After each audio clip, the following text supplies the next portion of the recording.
Shalom rekan-rekan yang terkasih, bersyukur hari ini kita boleh bersama-sama beribadah dalam Redeemer Service GKI Makassar. 1 Tawarik 16 ayat 36 berkata, terpujilah Tuhan Allah Israel dari selama-lamanya sampai selama-lamanya.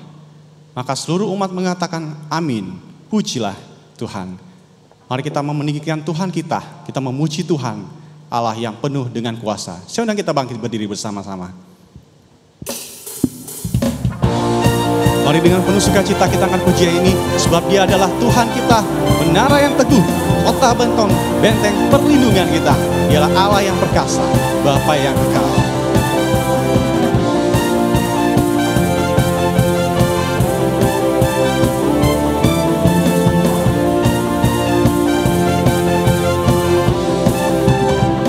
Namanya Tuhanku, menara yang teguh, kota benteng perlindunganku, Allah yang perkasa, Dia Bapa yang kekal, gunung batu keselamatanku, Engkau yang termulia di bumi di surga, termasyhur perkasa selamanya.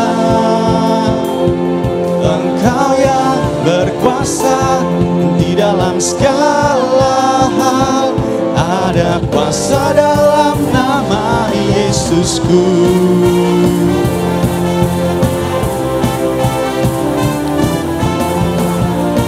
Namanya Tuhanku, menara yang teguh. Namanya Tuhan, menara yang teguh, kota benteng perlindunganku, Allah yang perkasa, Dia Bapa yang kekal, gunung batu keselamatanku, Engkau yang termulia di bumi di surga, termasyhur perkasa selamanya. Engkau yang berkuasa di dalam segala hal, ada kuasa dalam nama Yesusku. Engkau yang termulia di bumi di surga, termasyhur perkasa selamanya. Engkau yang berkuasa di dalam segala hal, ada kuasa dalam nama Yesusku.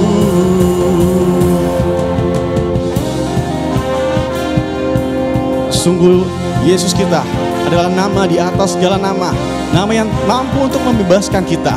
Segala kuasa tunduk atas nama Tuhan kita. Nama di atas segala nama, nama yang telah membebaskanku.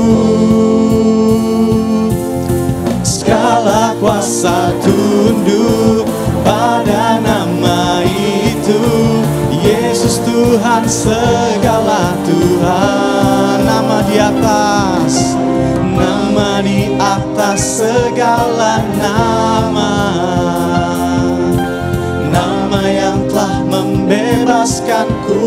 Segala kuasa tunduk, segala kuasa tunduk pada nama itu, Yesus Raja segala raja.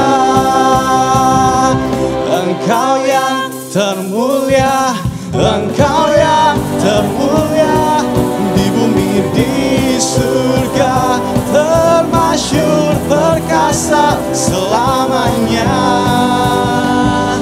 Engkau yang berkuasa di dalam segala hal, ada kuasa dalam nama Yesusku. Ada kuasa dalam nama Yesusku.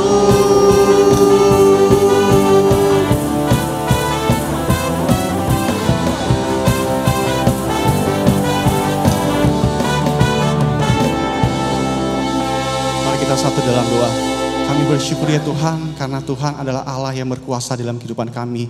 Kami bersyukur pada saat ini kami boleh diberikan kesempatan, kami boleh memuji dan kami boleh beribadah kepada Tuhan. Terima kasih ya Tuhan untuk waktu ini. Berkatilah ibadah kami ini ya Tuhan, dari awal, pertengahan hingga pada akhirnya. Biar nama Tuhan saja yang dipuji dan ditinggikan.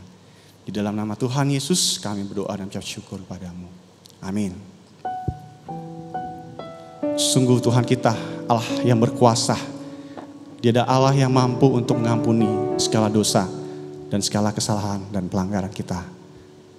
Pada saat ini kita datang ke hadapan Tuhan. Kita mau mengaku dosa kita. Kita mau mengakui segala pelanggaran kita. Baik itu sengaja maupun yang tidak sengaja di hadapan Tuhan. Kita tahu Dia setia untuk mengampuni dan memulihkan kehidupan kita.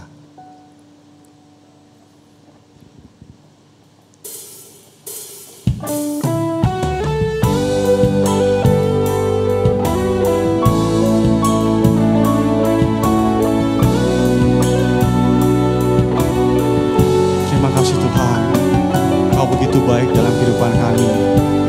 Kau Allah yang setia, Allah yang mengampuni segala kesalahan kami. Mari kita datang kepada Tuhan dengan penuh kerendahan hati. Kita mau sujud minta ampun kepada-Mu.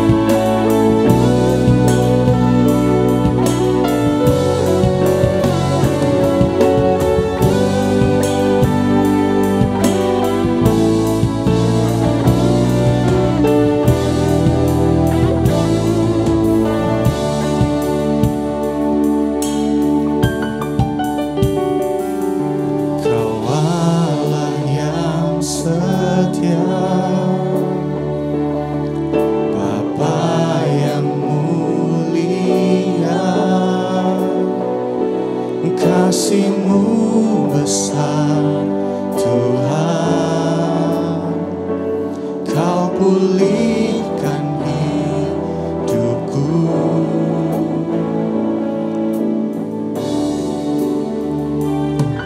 Kaulah harapanku, hidupku dalam-Mu. Terima kasih Tuhan, Kau selamatkan hidupku. Dengan apa kan ku balas segala kebaikan-Mu? Segenap hatiku menyembah-Mu Yesus. Ku bersyukur padamu selamanya.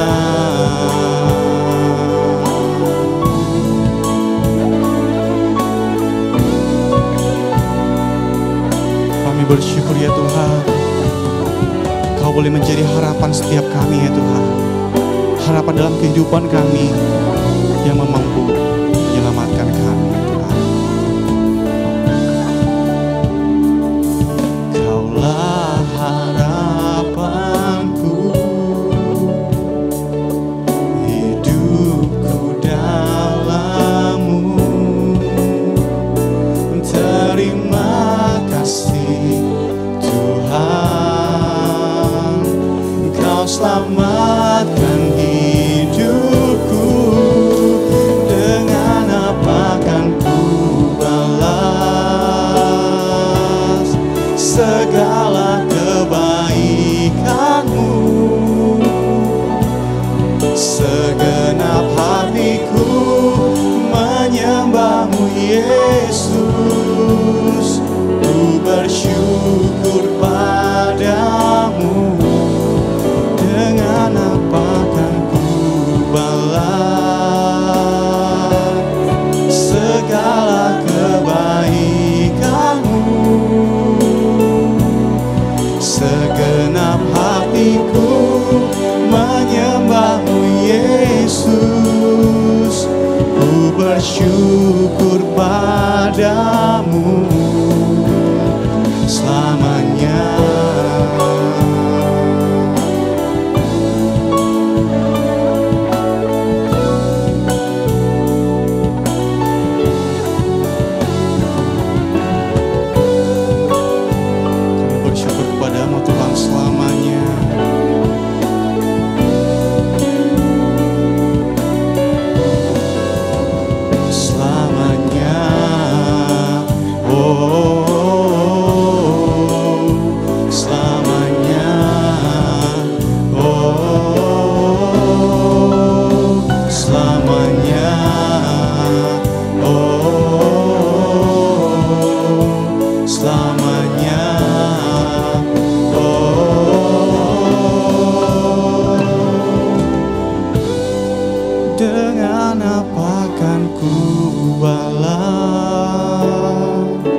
Saudara, mari kita pada saat ini membuka diri kita di hadapan Tuhan. Mari kita mengaku setiap dosa kita kepadanya. Matius 26:28, sebab inilah darahku, darah perjanjian, yang ditumpahkan bagi banyak orang untuk pengampunan dosa. Mari pada saat ini kita secara pribadi berdoa kepada Tuhan. Mari akui apa yang menjadi kesalahan, pelanggaran, dan dosa kita kepadanya. Mari akui dan mari minta ampun kepada Tuhan. Sebab sesungguhnya Ia adalah Allah yang maha mengampuni dan mengasihi setiap kita. Masing-masing kita di dalam doa.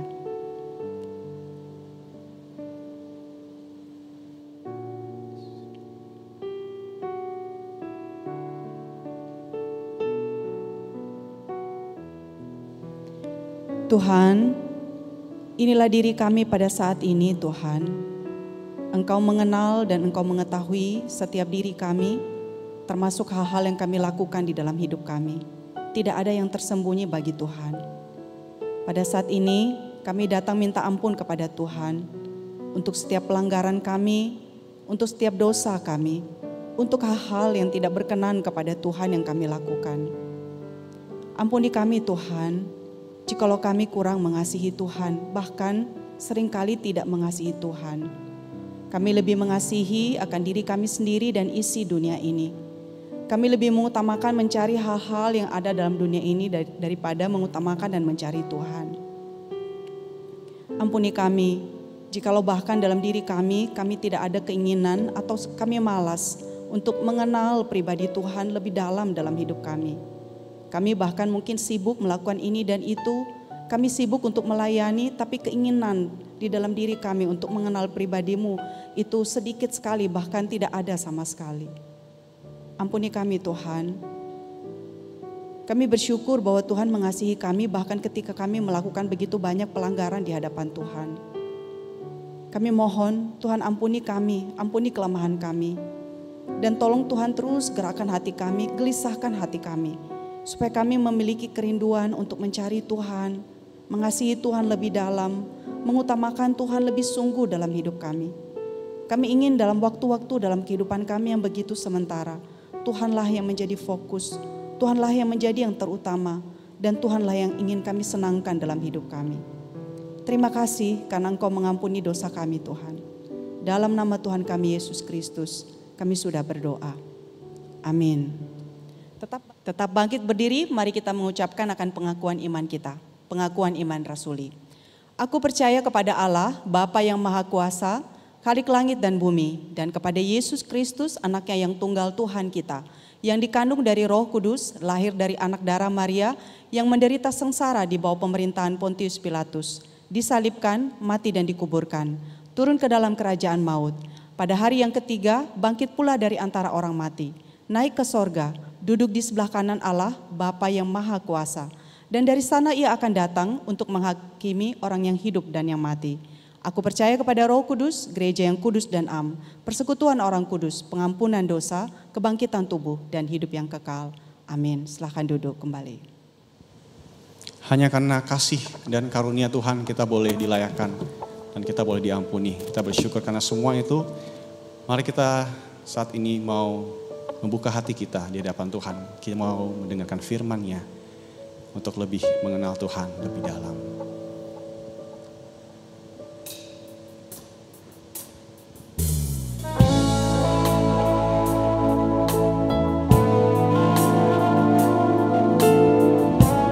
Biar ini menjadi doa dan kerinduan kita bersama-sama.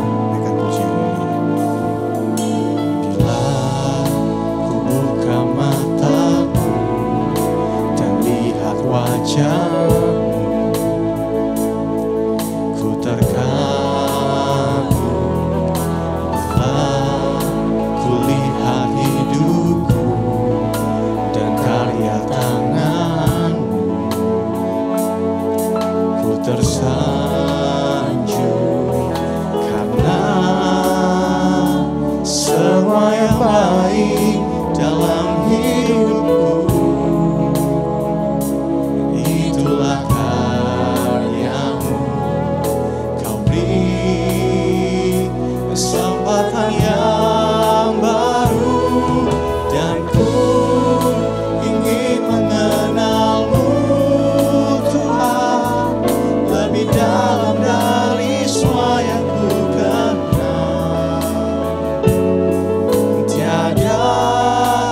kasih yang melebihimu.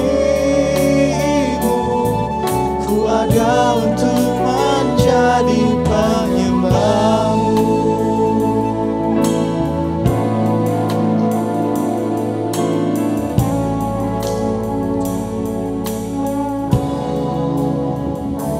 Bila ku buka mataku dan lihat wajahmu, ku terkagum.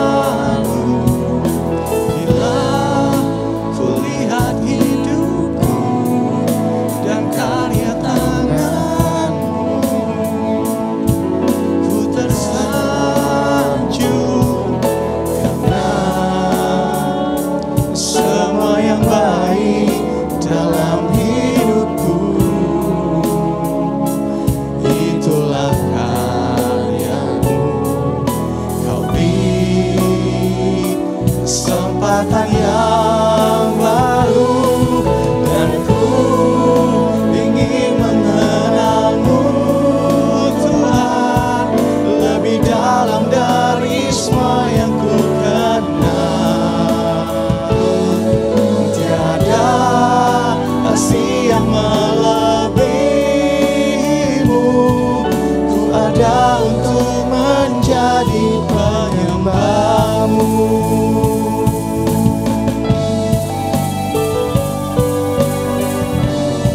Biar ini menjadi doa kami ya Tuhan. Biar ini menjadi kerinduan setiap hati kami untuk lebih mengenal Tuhan lebih dalam, untuk boleh menyembah Tuhan lebih benar lagi, menjadi penyembah-penyembah-Mu yang benar di hadapan Kau Tuhan.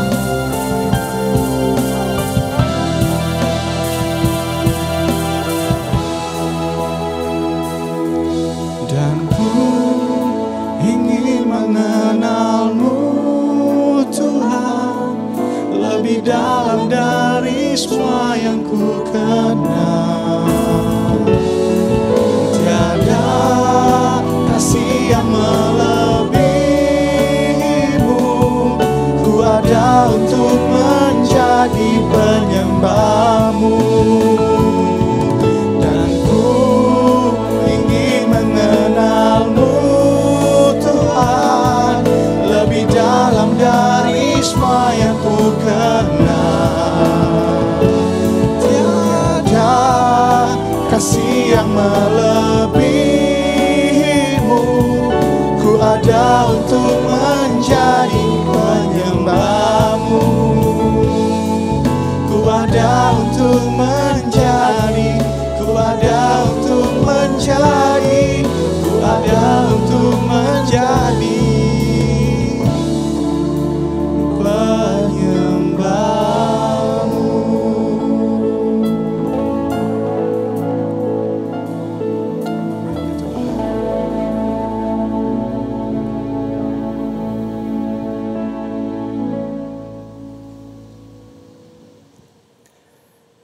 Teman-teman, mari sebelum kita memulai mendengarkan penguraian firman Tuhan, saya mengajak kita bersama-sama untuk berdoa terlebih dahulu. Biarlah Engkau Tuhan yang berbicara kepada setiap kami. Biarlah sapaan-Mu itu yang boleh memberikan kepada kami sebuah kesadaran tentang anugerah-Mu yang begitu besar di dalam hidup kami. Biarlah kebenaran firman-Mu itu boleh menembusi setiap bagian diri kami Tuhan. Sehingga kami Tuhan sebagai anak-anak-Mu mengerti apa yang harus kami lakukan di dalam kehidupan kami. Karena itu biarlah Engkau sendiri yang berbicara menerangi hati dan pikiran kami. Biarlah firman-Mu itu betul-betul Tuhan yang bekerja, yang kemudian menguatkan kami, menumbuhkan iman kami. Kami berdoa di dalam nama-Mu Tuhan kami Yesus Kristus. Amin. Teman-teman, tema kita pada hari ini yaitu gagal paham agama. Saya mengajak kita melihat dari kitab Roma pasal yang ke-9 ayat 30 sampai pasal 10 ayat yang ketiga. Ya, Roma pasal yang ke-9 ayat 30 sampai pasal 10 ayat yang ketiga. Saya akan bacakan untuk teman-teman sekalian. Jika demikian,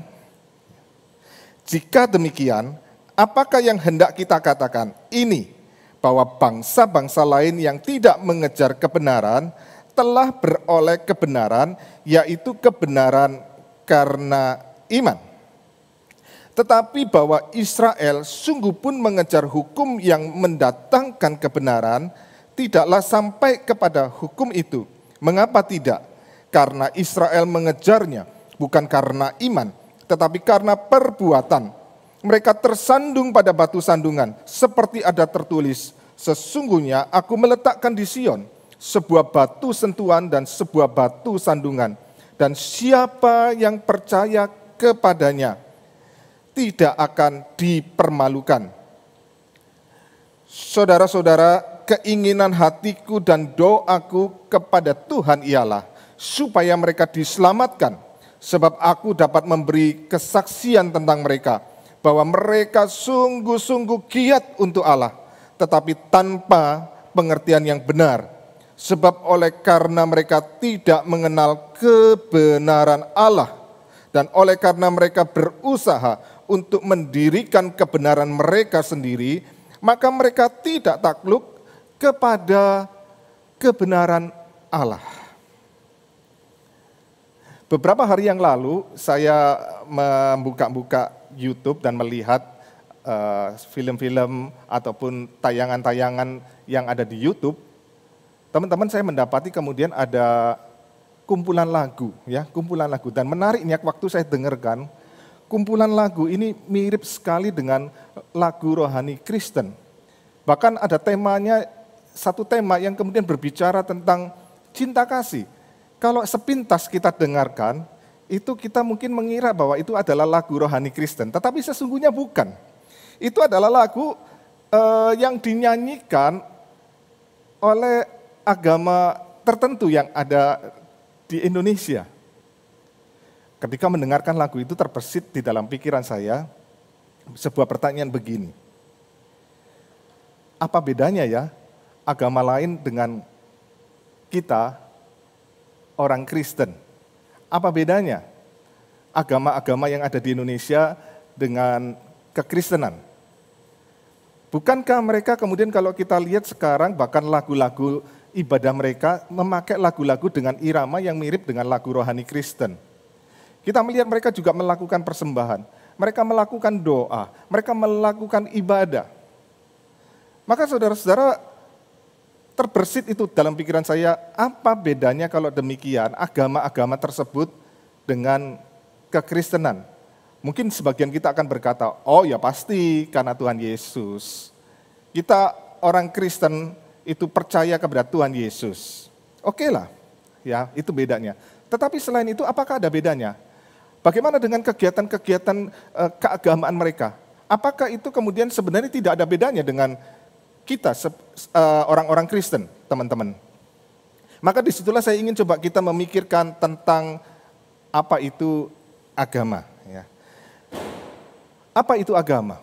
Maka teman-teman, kalau saya boleh menyimpulkan, agama itu tentunya nanti ini sebuah kesimpulan. Tentunya di dalam prakteknya masing-masing itu bisa dengan perbedaan-perbedaan. Tetapi intinya seperti ini.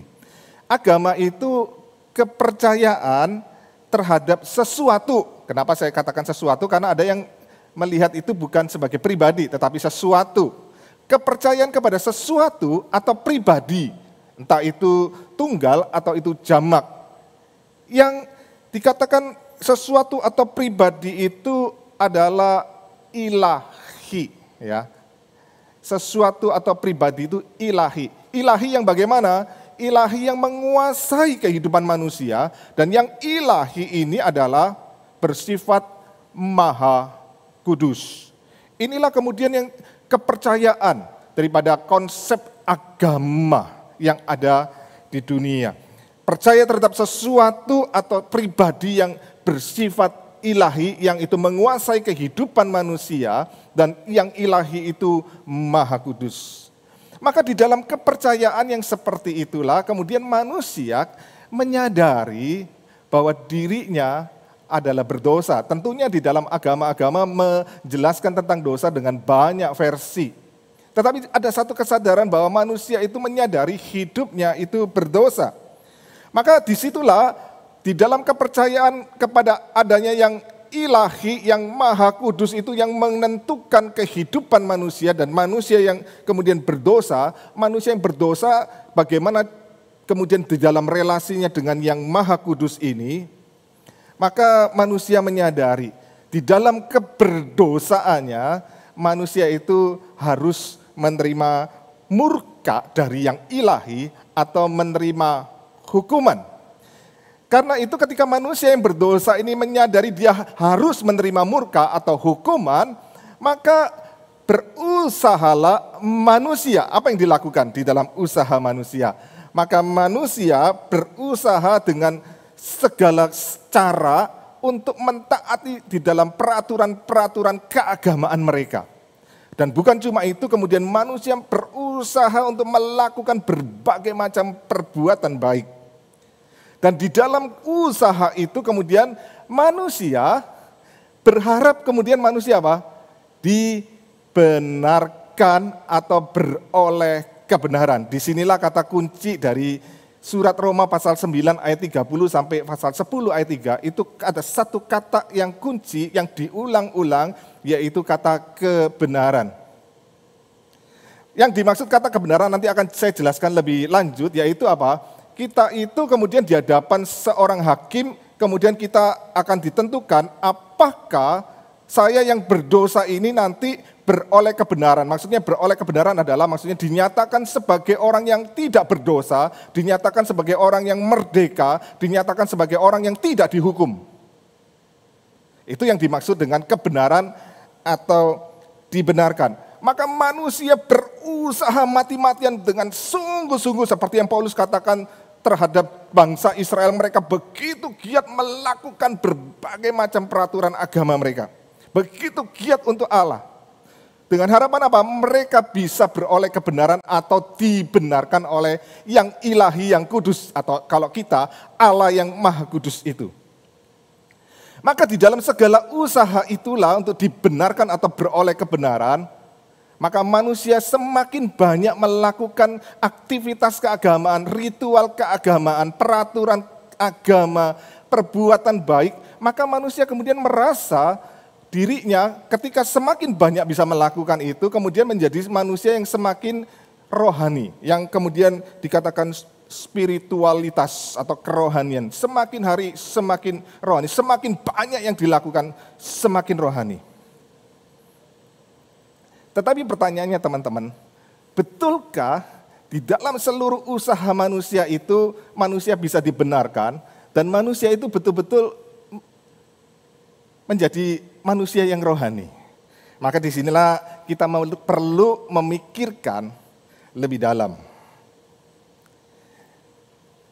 Jawaban saya pasti dan jawaban Alkitab pasti tidak mungkin. Tidak mungkin. Maka disitulah kegagalan daripada agama. Teman-teman, kata kebenaran atau dibenarkan itu punya pengertian yang identik dengan keadilan. Punya pengertian yang identik dengan keadilan. Jadi kebenaran itu boleh dikatakan di dalam bahasa Yunaninya itu boleh diterjemahkan dalam bahasa Inggris sebagai righteousness atau justice. Itu sama, kata yang sama. Maka kemudian kalau bicara tentang kata kebenaran atau dibenarkan, itu selalu menunjuk kepada sebuah bahasa hukum. Sebuah bahasa hukum. Maka hati-hati menafsirkan atau menerjemahkan kata adil itu sebagai sama rata, sama rasa. Nah, banyak ketika orang berbicara tentang Allah, konsep tentang predestinasi Allah, kemudian orang berkata, oh Allah nggak adil. Kenapa pemikiran Allah nggak adil itu? Kemudian mereka berpikir Allah tidak adil, karena kemudian manusia itu punya pemikiran adil itu harus sama rata, sama rasa. Tapi konsep tentang adil itu tidak bisa di dalam pemahaman sama rata, sama rasa. Saya ingin memberikan contoh, teman-teman. Saya punya anak perempuan, dan satu anak perempuan dan satu anak laki-laki. Maka waktu saya belikan anak perempuan saya rok, supaya sama rata, sama rasa, saya harus berikan anak laki-laki saya apa? Rok. Itulah keadilan yang sama rata, sama rasa. Maka yang terjadi adalah apa? Kekacauan. Makanya kemudian negara-negara yang komunis itu menerapkan keadilan yang sama rata, sama rasa, nanti itu kemudian yang terjadi adalah kekacauan di dalam kehidupan bernegara mereka. Misalnya saya ambil contoh begini, orang yang rajin dapat jatah 1 piring. Orang yang malas dapat jatah berapa? 1 piring. Itu sama rata, sama rasa. Itu betul-betul di dalam keadilan komunis itu seperti itu. Orang yang gemuk seperti saya mungkin makannya harus 2 piring, saya cuma dapat 1 piring. Sebaliknya ada orang yang kurus yang cukup makan setengah piring, dia tetap dapat apa? 1 piring. Makanya kemudian secara ekonomi itu jadi kacau balau. Karena apa? Orang kalau begitu aku malas-malasan aja, aku tetap dapat 1 piring. Buat apa kalau begitu rajin? Makanya kemudian ekonomi negara-negara komunis itu pasti hancur kecuali China. Karena China itu tidak menerapkan ekonomi komunis, tapi ekonomi kapitalis. Jadi China itu sebuah anomali yang unik sekali.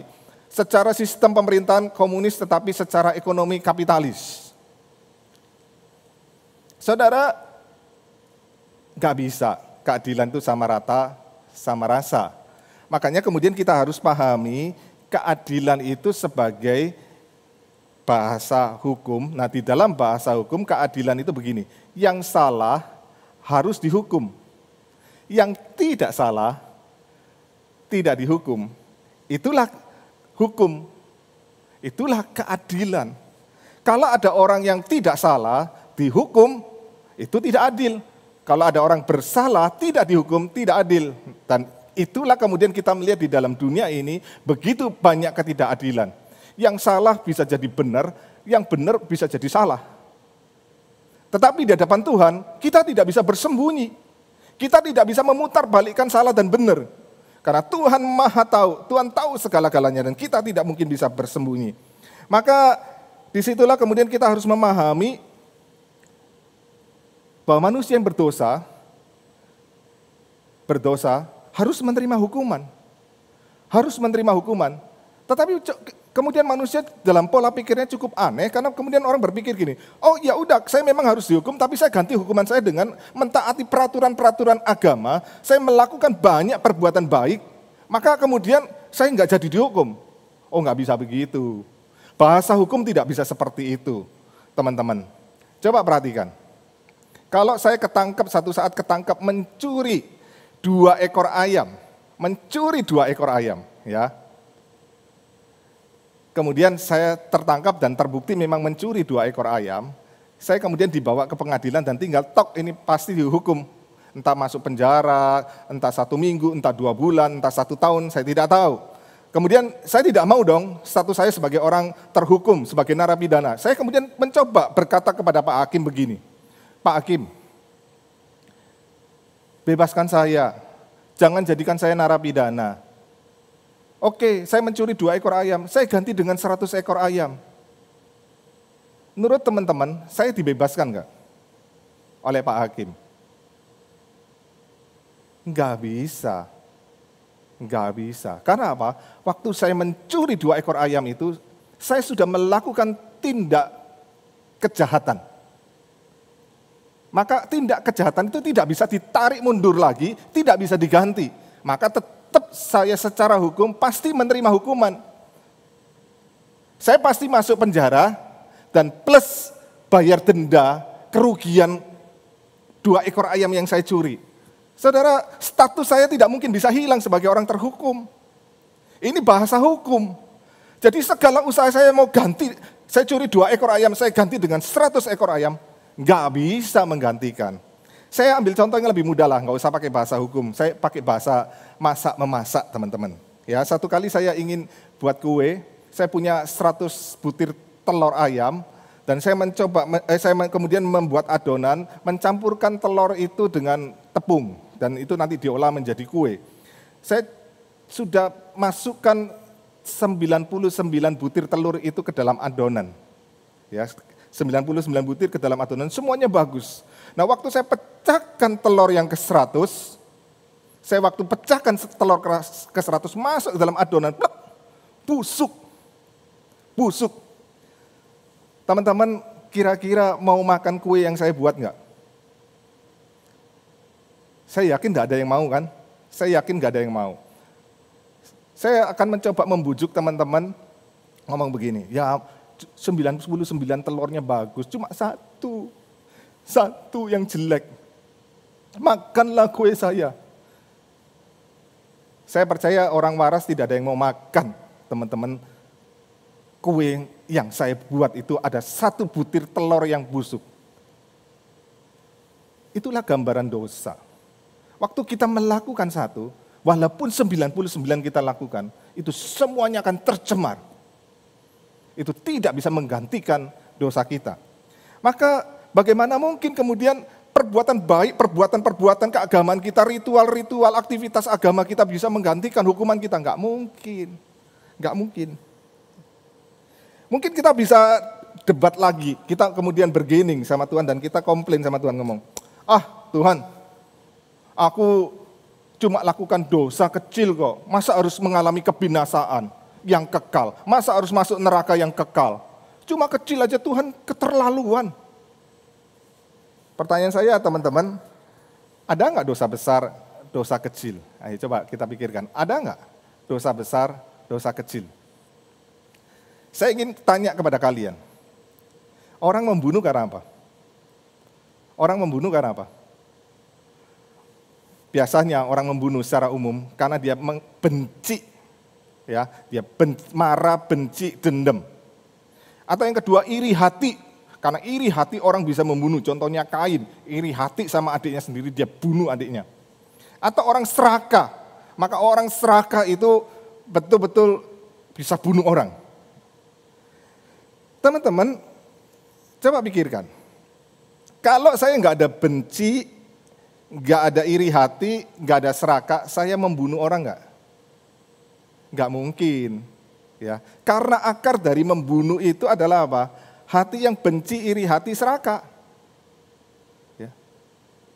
Kalau tidak ada ketiga hal ini, penyebabnya ini, saya tidak mungkin membunuh.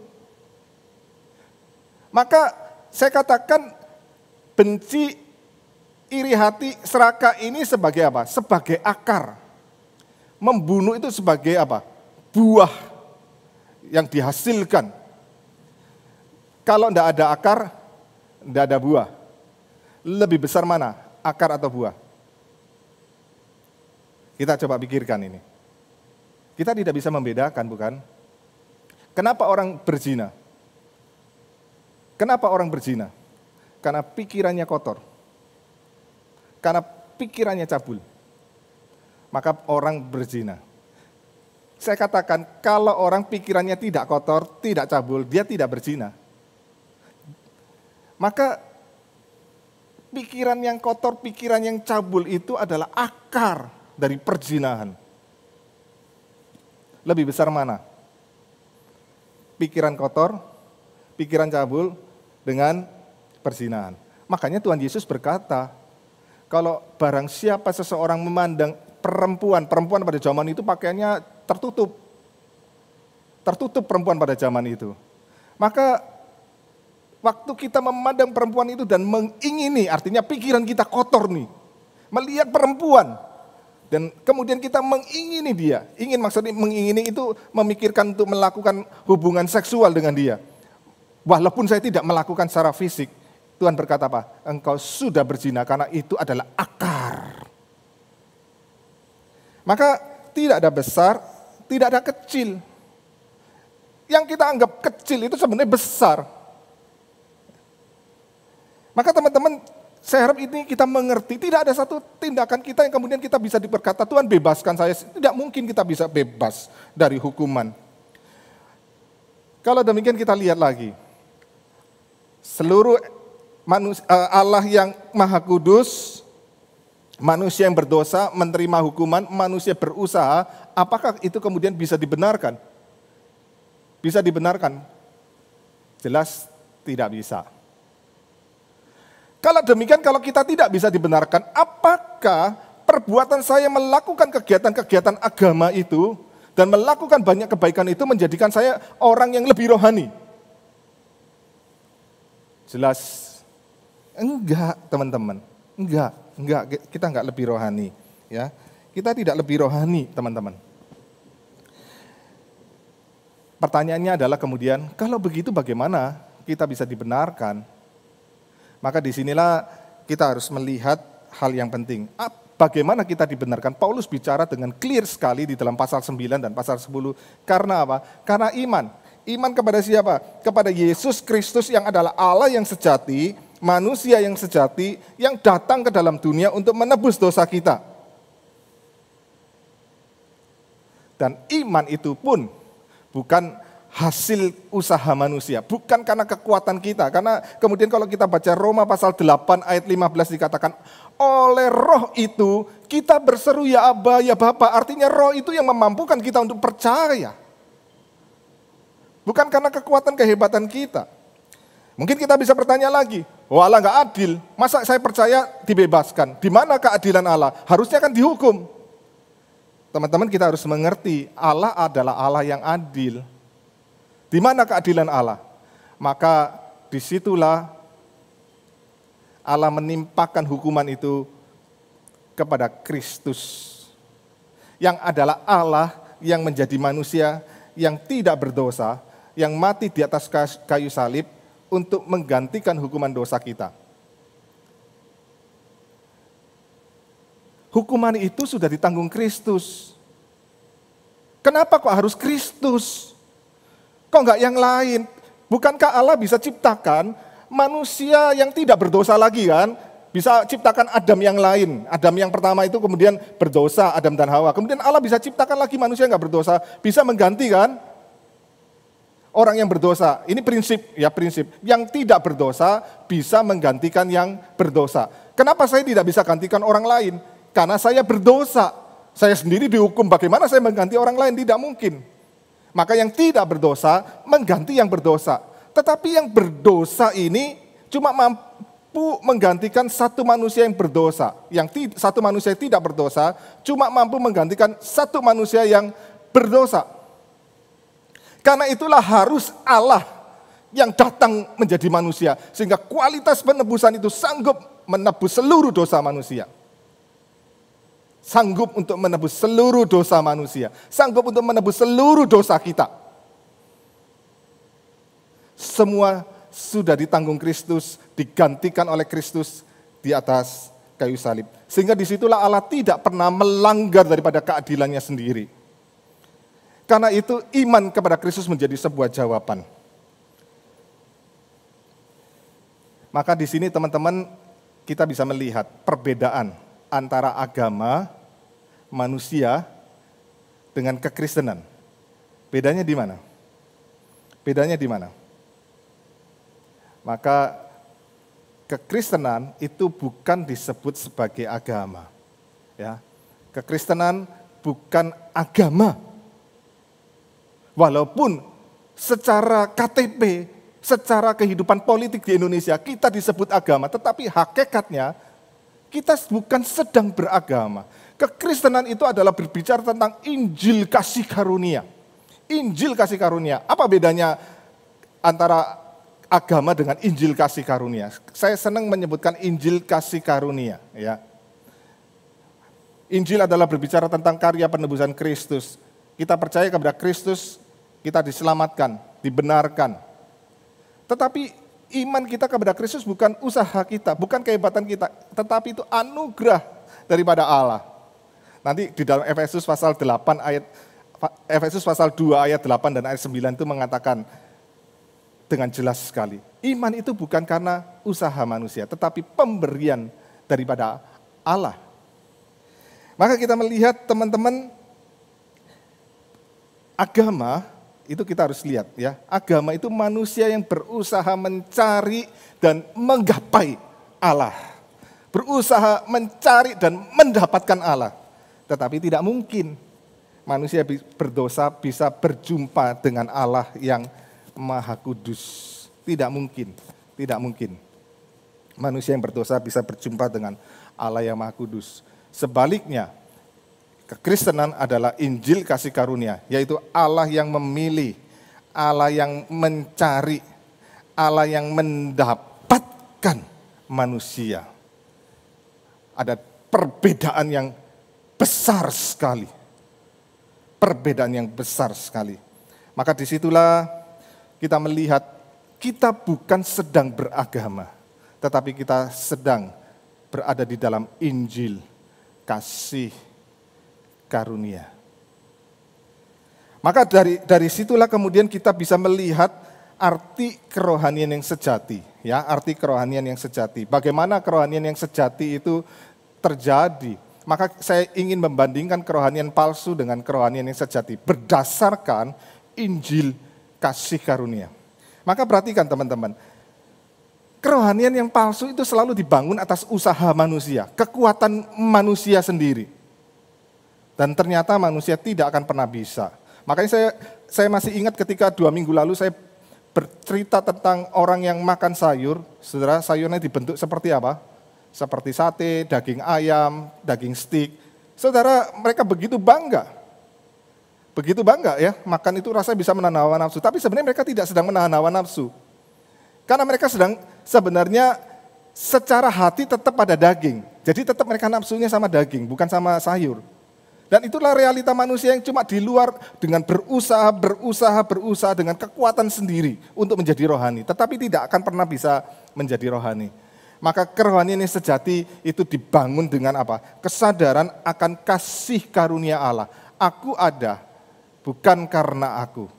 Aku mampu, bukan karena aku, tetapi karena anugerah Tuhan yang bekerja di dalam hidupku.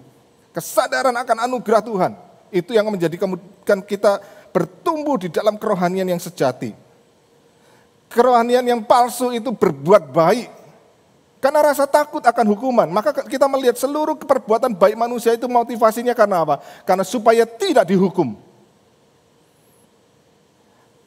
Itu kerohanian yang palsu. Manusia melakukan karena rasa takut. Rasa takut akan hukuman Allah.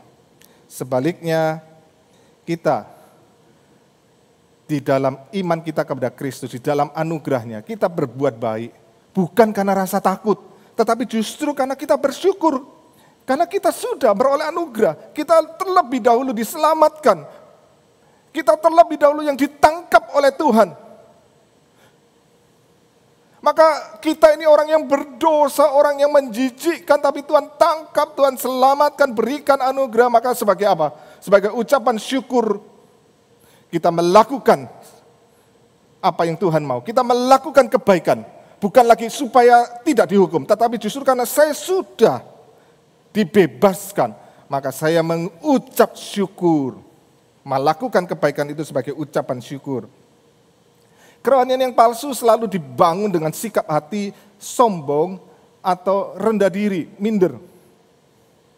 Kalau saya banyak melakukan kebaikan, banyak melakukan ritual-ritual keagamaan, saya mampu puasa 40 hari 40 malam. Saya mampu untuk menolong banyak orang, berbuat baik. Oh, saya menjadi orang yang apa? Sombong. Saya merasa diri saya rohani. Sebaliknya, kalau saya tidak mampu melakukan kebaikan, saya banyak melakukan kesalahan, saya banyak melakukan dosa-dosa, maka kemudian kita menjadi orang yang bertumbuh, menjadi orang yang apa? Rendah diri, menjadi orang yang minder. Makanya kemudian kita sering mendapati waktu mengajak orang pelayanan, ayo ikut pelayanan, kemudian itu orang-orang itu kemudian sering kali berkata apa? Aku ini tidak layak. Aku ini masih banyak melakukan kesalahan, hidupku masih nggak baik. Setelah itulah kerohanian yang palsu selalu dibangun dengan apa? Perbuatan kita. Dengan perbuatan, kalau saya bisa melakukan banyak yang baik, saya menjadi sombong, merasa layak dan sebagainya. Tapi kalau saya tidak mampu, saya menjadi orang yang minder dan rendah diri. Sebaliknya kerohanian sejati itu bukan sombong atau rendah diri, tetapi rendah hati. Saya tahu, saya ada sekarang, bukan karena saya yang baik. Saya orang berdosa, tapi Tuhan kasihi. Karena itu saya tidak menjadi minder. Saya merasa diri saya begitu berharga, tapi saya bukan menjadi orang yang sombong. Saya tidak mau menjadi orang yang sombong karena saya tahu tidak ada satupun yang bisa saya sombongkan. Tetapi semua karena anugerah Tuhan. Itu ada sikap yang rendah hati. Itu kerohanian yang sejati, selalu dibangun dengan kerendahan hati. Kerohanian palsu itu selalu bergantung kepada diri sendiri. Makanya kemudian konsep kerohanian manusia di dalam keberagamaan yang ada di dunia, selalu manusia itu merasa apa? Semakin manusia mampu, semakin manusia itu mandiri, maka manusia itu semakin rohani. Tapi aneh di dalam kekristenan, semakin orang itu dewasa di dalam kerohanian, ya, ini kerohanian yang sejati, semakin dewasa di dalam kerohanian, itu dia semakin bergantung kepada Tuhan. Dua hal yang sangat beda sekali. Semakin bergantung kepada Tuhan. Kerohanian palsu selalu dibangun dengan apa? Aktivitas-aktivitas keagamaan, ritual-ritual keagamaan. Makanya kemudian celakanya di dalam gereja, kita ini seringkali terjebak di dalam bahannya aktivitas. Kita sibuk dari Senin ke Senin dan ada pemikiran yang keliru di dalam gereja. Yaitu apa? Semakin banyak aktivitas di gereja yang dilakukan, maka itu menjadi semakin rohani. Saudara, itu bukan Injil kasih karunia, itu adalah kerohanian yang palsu. Karena selalu kemudian merasa kalau saya melakukan banyak, kalau perlu setiap hari datang ke gereja, nggak peduli papa mama, suami atau istri ngomong bawa kasur, bantal guling ke gereja, nginep di gereja. Wah, kita merasa apa? Wah, saya sudah melakukan sesuatu untuk Tuhan, saya menjadi orang yang rohani. Enggak loh. Kerohanian yang sejati itu selalu dibangun dengan sikap apa? Bukan mengikuti ritual-ritual dan kegiatan keagamaan. Bukan berarti saya ngomong, kalau begitu teman-teman gak usah datang ke gereja. Enggak ya, bukan begitu maksud saya. Tetapi esensi kerohanian yang sejati adalah mengikuti Kristus. Mengikut Kristus. Mengikut Kristus itu apa? Bagaimana seluruh kehidupan kita, karakter-karakter kita semakin hari menjadi semakin serupa dengan Kristus. Kalau saya mengikut Tuhan, 1 tahun, 2 tahun, 3 tahun, 4 tahun, 5 tahun, 10 tahun, mungkin dari kecil. Pertanyaannya begini, apakah semakin hari saya semakin, karakter saya semakin mirip dengan Tuhan? Atau justru saya menjadi orang Kristen, bukannya tambah hari saya tambah sabar, tapi tambah pemarah. Ya. Misalnya ada suami istri, suami yang rajin pelayanan di gereja, tapi di rumah suka pukuli istrinya, pukulin anak-anaknya. Saya menemukan banyak seperti itu. Orang-orang yang rajin melayani, tetapi di rumah bisa pukulin istri dan anak. Apakah itu kerohanian yang sejati? Bukan. Kerohanian sejati adalah nampak melalui perubahan-perubahan karakter kita yang semakin hari semakin serupa Kristus. Ada nampak buah-buah Roh Kudus yang semakin terpancar indah. Kasih, sukacita, damai, sejahtera, kesabaran, kemurahan, penguasaan diri, dan sebagainya itu. Itulah kerohanian yang sejati. Maka pertanyaan yang penting yang perlu kita pikirkan adalah, selama ini bagaimana kerohanian kita? Apakah kita ini, di dalam kerohanian kita ini cuma beragama, atau kita bertumbuh dalam Injil kasih karunia? Coba pikirkan, apakah kita ini, yang kita lakukan ini beragama atau Injil kasih karunia? Dan saya khawatir banyak orang datang ke gereja, itu beragama. Dan kalau kita cuma beragama, apa bedanya dengan agama-agama lain di dunia ini? Yang melakukan hal yang sama, bahkan mungkin melakukan lebih hebat daripada kita. Mari kita coba renungkan, kita misalnya beribadah. Ibadah kita ini karena apa? Absensi, takut dihukum, atau satu kerinduan, karena saya merasakan anugerah dari Tuhan, maka saya rindu untuk berjumpa dengan Tuhan. Apakah ibadah itu seperti yang kita lakukan? Saya rindu berjumpa Tuhan. Bukan saya takut nanti diabsensi sama Tuhan. Oh, kamu bolos, nanti berkatnya dikurangi. Apakah begitu? Kalau kita masih punya pemikiran seperti itu, kita cuma beragama. Persembahan kita, Kita memberi persembahan karena apa? Takut tidak diberkati?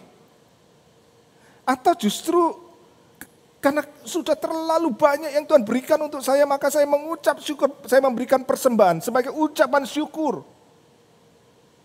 Sebagai iman saya kepada Tuhan. Bagaimana dengan doa-doa kita? Bagaimana dengan doa-doa kita, teman-teman? Apakah doa yang kita panjatkan itu memperalat Tuhan? Kalau lagi lancar, saya lupa berdoa. Kalau susah, baru saya cari Tuhan. Tuhan cuma jadi ban serep di dalam hidup kita. Ataukah doa itu merupakan satu sikap hati yang bergantung kepada Tuhan? Apakah doa kita ini cuma untuk memuaskan keinginan diri kita? Atau doa yang kita lakukan itu adalah satu kerinduan ingin mencari dan mentaati kehendak Tuhan? Wow, ini tidak mudah. Saya menemukan banyak gereja-gereja itu mengajarkan apa? Kalau engkau minta tidak ada yang mustahil. Minta tidak ada yang mustahil. Bahkan ada orang yang sampai berani berkata kehendak Tuhan pun bisa diubah. Maka ada orang yang sampai berkata, mari doa dengan sungguh-sungguh, dengan suara yang nyaring, biarkan surga yang bergoncang. Wih, hebat. Hebat, surga berguncang, teman-teman. Maka di situ waktu doa kita kencang-kencang, surga berguncang, terjadi gempa bumi di surga 9 skala Richter. Maka kemudian pada roboh semua di surga. Maka Tuhan, ya sudah saya penuhin. Apakah begitu? Enggak ada. Alkitab tidak pernah mengajarkan seperti itu. Yang Alkitab ajarkan apa? Waktu Tuhan hadir, yang bergoncang bukan di surga, yang bergoncang selalu di bumi. Baca baik-baik Alkitab. Kisah para rasul waktu murid-murid itu di dalam ketakutan mereka berdoa, Roh Kudus turun, terjadi goncangan. Ya, waktu Yesaya kudus itu bumi yang bergoncang di situ. Awan-awan kemuliaan, gemetar kita yang di bumi. Yang bergoncang yang di bumi. Tidak mungkin kehendak Tuhan bisa dirubah. Tetapi kalau kita ingin cuma berdoa, memuaskan keinginan kita, dan waktu itu tidak dipenuhi, kita akan menjadi kecewa kepada Tuhan dan kita akan tinggalkan Tuhan. Kalau kita cuma begitu, itu tidak ada bedanya dengan kita beragama. Tidak ada bedanya, teman-teman. Doa kita apakah mencari berkat atau mencari Tuhan yang sumber berkat? Seringkali kita kemudian mencari berkat, tapi lupa kepada Tuhan yang sumber berkat itu. Pelayanan kita, untuk kemuliaan siapa? Kemuliaan diri atau kemuliaan Tuhan? Dan seringkali celakanya kita kemudian membungkus pelayanan untuk kemuliaan diri itu dengan kata-kata, saya melayani untuk kemuliaan Tuhan. Padahal bukan untuk kemuliaan Tuhan, tapi untuk kemuliaan diri. Coba kita introspeksi. Sehingga tidak heran di dalam pelayanan begitu banyak orang bisa bertengkar satu dengan yang lain. Kenapa? Mudah tersinggung. Harga diri dan sebagainya, gengsi diri kita. Kenapa? Karena itu kita merasa kemuliaanku dicoreng. Harga diriku dicoreng. Bukan loh. Kita melayani Tuhan bukan seperti itu. Untuk kemuliaan Tuhan, bayar harga memikul salib. Karena Tuhan terlebih dahulu memikul salib untuk kita. Tentunya saya sadar itu bukan karena kekuatan kita. Teman-teman, kita melayani Tuhan karena anugerahnya. Konsep pelayanan itu anugerah. Seringkali banyak orang berpikir kalau pelayanan karena saya yang mau atau enggak mau. Enggak loh. Kita melayani Tuhan itu anugerah. Coba pikirkan. Tuhan itu sebenarnya bisa pelayanan itu tanpa memakai kita, semua berjalan lancar. Kalau Tuhan yang turun langsung, lancar enggak, teman-teman? Lancar, enggak ada masalah. Tapi kok mau pakai kita, justru pakai kita, jujur coba lihat. Tambah banyak masalah yang muncul atau tambah banyak yang beres yang terjadi. Harus diakui, termasuk di dalam pelayanan saya. Ada banyak hal yang saya bikin itu lebih banyak kekacauan yang saya timbulkan daripada kebaikan yang saya lakukan. Pertanyaannya, kok mau ya Tuhan pakai orang yang seperti ini, dipakai untuk melayani? Di dalam semua kelemahan, kekurangan, kok mau? Padahal Tuhan bisa lakukan semua beres. Karena Tuhan mau menyatakan anugerahnya kepada kita. Maka melayani Tuhan adalah sebuah anugerah yang indah. Kita melayani Tuhan seperti apa? Marta atau Maria? Kita begitu sibuk. Ya, banyak orang-orang yang melayani Tuhan sangat sibuk di dalam gereja itu terkenal kalau pelayan-pelayan itu, kalau pergantian pengurus, itu paling sulit untuk cari pelayan. Dan akhirnya yang terjadi di dalam gereja apa? 4L, lu lagi, lu lagi. Ya, semua jabatan dirangkap. Kita begitu sibuk. Seakan-akan di dalam kesibukan jemaat juga merasa harus banyak bikin kegiatan ini, kegiatan itu. Lebih banyak, itu lebih rohani. Enggak loh. Yang Tuhan mau itu seperti Maria duduk mendengarkan apa yang Tuhan mau. Berdiam diri. Banyak orang akhirnya di gereja melayani Tuhan. Untuk membawa orang mengenal Tuhan. Tapi dia sendiri kehilangan Tuhan. Banyak orang yang sibuk melayani Tuhan. Bisa bawa orang untuk dekat kepada Tuhan. Tapi dia sendiri akhirnya tidak dekat dengan Tuhan. Kenapa? Dia tidak ada waktu untuk berdoa. Tidak ada waktu untuk saat teduh. Tidak ada waktu untuk baca Alkitab. Mengerti apa yang Tuhan mau. Ini ironi. Di dalam kehidupan bergereja, kita seringkali terjebak di dalam keagamaan, aktivitas, ritual, dan sebagainya. Tapi kita lupa seperti Maria yang duduk mendengarkan suara Tuhan, mencari apa yang Tuhan mau untuk saya lakukan.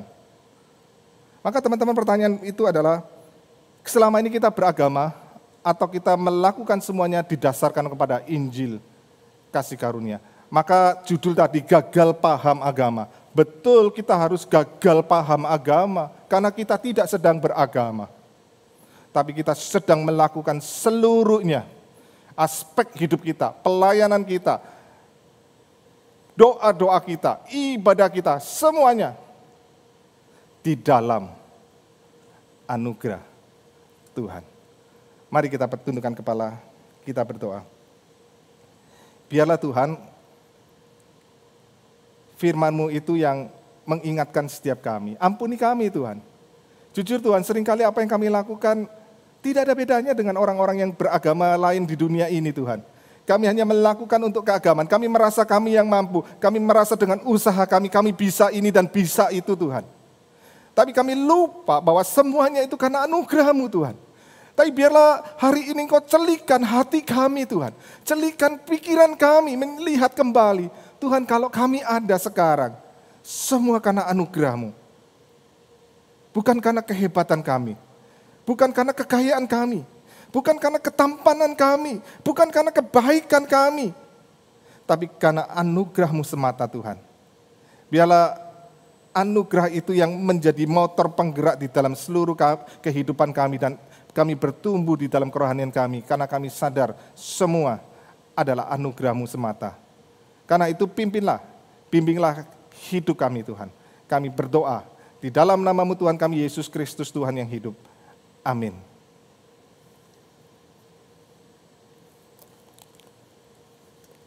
Teman-teman yang dikasihi Tuhan, ada beberapa warta yang saya ingin sampaikan kepada kita sekalian. Untuk bulan September, ibadah kebaktian umum kita masih kita lakukan secara streaming dan kita dapat melihatnya melalui YouTube GKY Makassar. Dan untuk minggu depan, 13 September 2020, KU1 akan dilayani oleh Guru Injil Sadra dengan tema apa pentingnya membagi Injil.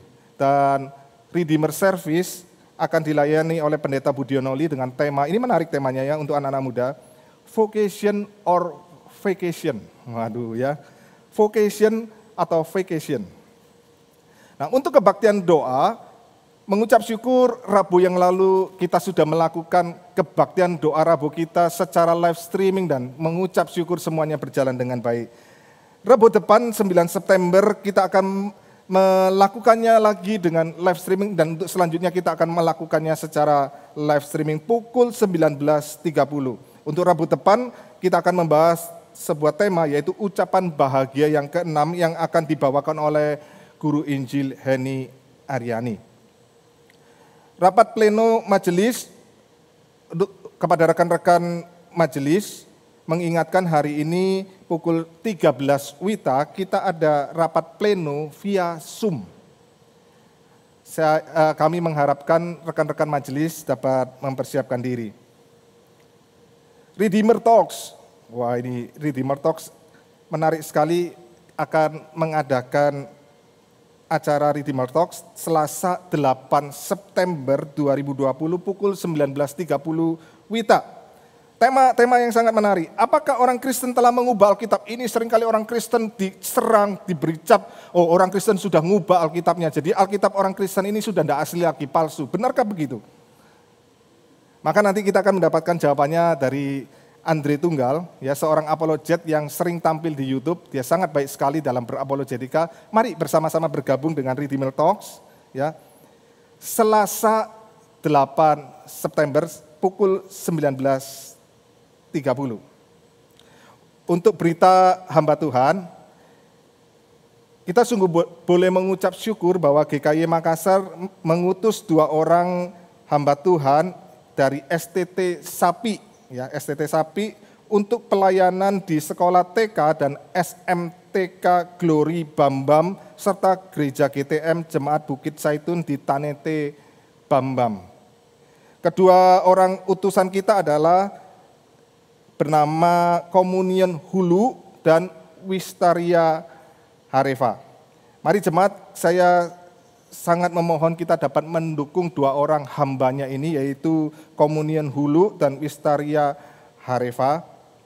Mereka akan berangkat ke Bambam nanti hari Selasa 8 September 2020.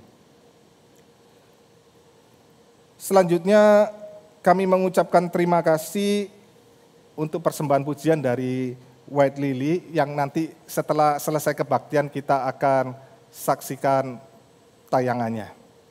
Waktu selanjutnya saya serahkan kepada worship leader untuk dapat memimpin memimpin pujian dan persembahan. Firman Tuhan sekali lagi boleh menguatkan kita akan kebenaran firman-Nya.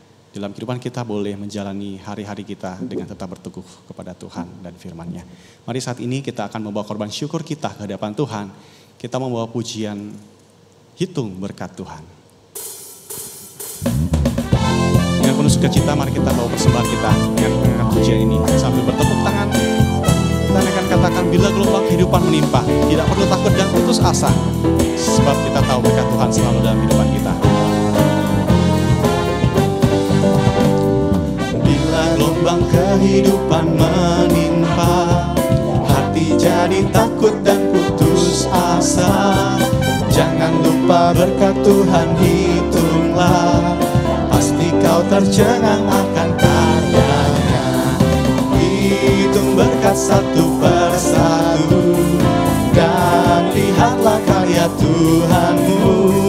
Hitung berkat satu persatu, hitung berkat yang melimpah padamu.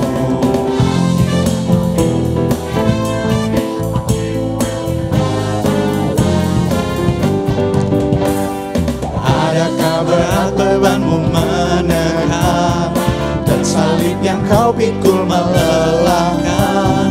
Hitung berkatnya pastilah kau lega, kau kan bergirang dan terus memujinya. Hitung berkat satu persatu, dan lihatlah karya Tuhanmu. Hitung berkat satu persatu, hitung berkat yang melimpah padamu.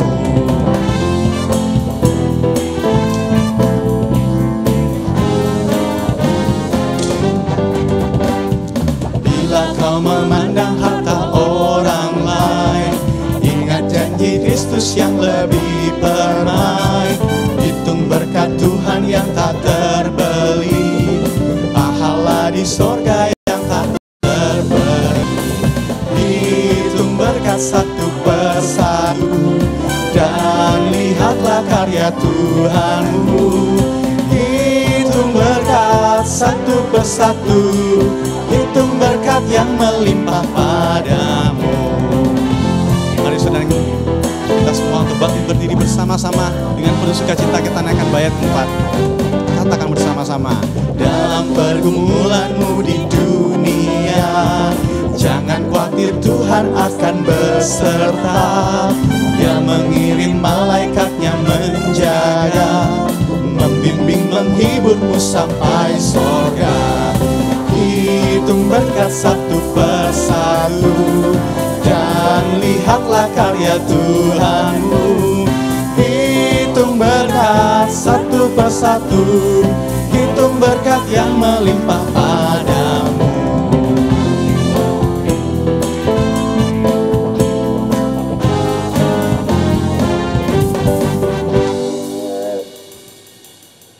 Mari kita berdoa. Ya Bapa yang ada dalam kerajaan surga, kami mengucap syukur untuk kasih anugerah-Mu yang terus mengalir dalam kehidupan kami. Terima kasih ya Tuhan, Engkau telah menyertai kehidupan kami, meskipun di masa-masa sulit seperti ini. Kiranya setiap kami dapat terus mengucap syukur, dapat melihat bagaimana Engkau masih memberikan kami berkat, dan kami dapat melihatnya dengan hati kami. Terima kasih ya Tuhan untuk segala sesuatu yang telah Kau berikan kepada setiap kami. Kiranya kami juga bukan hanya menerima berkat-Mu, tetapi setiap kami juga dapat menjadi berkat bagi banyak orang di luar sana yang belum percaya kepada-Mu ya Bapa. Ya Bapa, kiranya persembahan ini berkenan di hadapan-Mu, kiranya persembahan ini dapat jadi bantuan untuk pelayanan di tempat ini ya Bapa. Kami menyerahkan persembahan kami ini yang tidak sebanding dengan apa yang Kau berikan pada kami. Hanya di dalam nama-Mu Tuhan Yesus kami mengucap syukur dan berdoa. Amin. Amin. Dengan tetap berdiri, biarlah segala puji, hormat dan kemuliaan hanya bagi Tuhan kita.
Teman-teman, saya bacakan dari Efesus 2 ayat 8 sampai ayat 10.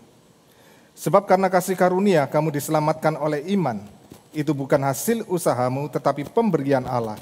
Itu bukan hasil pekerjaanmu, jangan ada orang yang memegahkan diri. Karena kita ini buatan Allah, diciptakan dalam Kristus Yesus untuk melakukan pekerjaan baik yang dipersiapkan Allah sebelumnya. Ia mau supaya kita hidup di dalamnya. Teman-teman, terimalah berkat dari Allah Tritunggal. Tuhan memberkati engkau dan melindungi engkau. Tuhan menyinari engkau dengan wajah-Nya dan memberi engkau kasih karunia.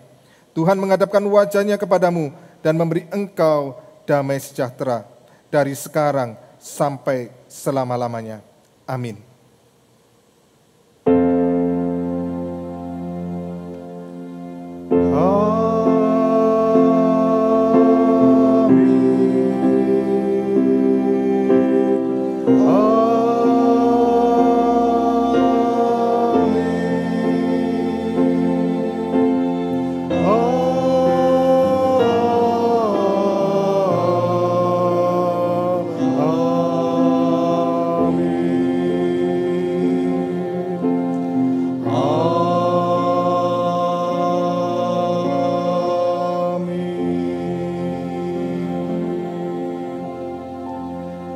Teman-teman dipersilakan duduk. Sebentar kita akan menyaksikan persembahan pujian dan bagi teman-teman yang belum menyelesaikan persembahan dapat menyelesaikannya.